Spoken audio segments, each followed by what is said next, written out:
মামা তো বিদেশ বিদেশ করতেছ, বিদেশ আইবা, অনেক টাকা কামাইবা, অনেক স্বপ্ন, অনেক কিছু করবা, অনেক টাকা পয়সা কামাইবা, বাড়ি করবা, গাড়ি করবা, নিজে একটা আইফোন ফোন কিনবা, অনেক কিছু করবো। আমার কিছুই করতে পারতো না।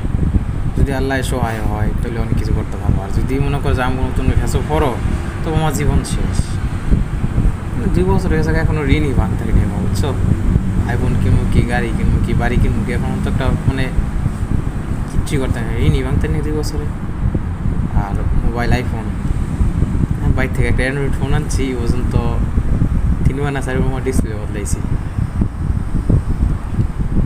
ঠিক মানে 3-4বার ডিসপ্লে বদলাইছি একটা ফোন কেনার মতো সামর্থ্য মানে 2 বছর ধরে মানুষ আসছে।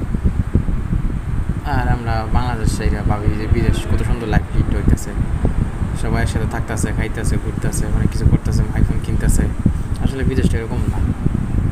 এটা স্বপ্নের বিদেশ, যাকে বা কপাল ভালো হয় তারা অনেক কিছু করতে পারে। আর বিদেশ 100-99 জন করতে পারে না, একজনে করতে পারে।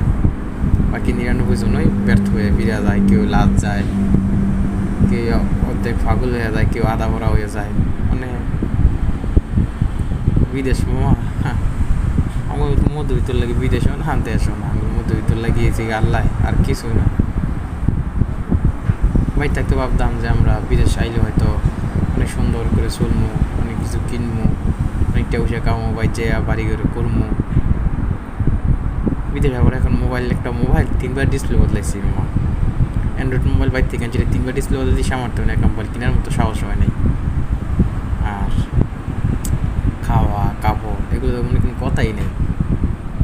এই বিদেশে এসে 2 বছর ঘুমাই, মধ্যে একটা সুতোও কিনি না বিদেশে। আর খাওয়া মানে বাংলাদেশ থাকতে যেটা না খাইছি, বিদেশে ইয়ার চেয়েও খারাপ কিছু খাওয়া লাগে। কত সময় না খাইও থা লাগে, বুঝলাম মামা। না খাইও অনেক দিন ছিলাম না খাইয়া, লাল মরিচ খাই অনেক দিন ছিলাম, লাল মরিচের ভর্তা, পেঁয়াজের ভর্তা।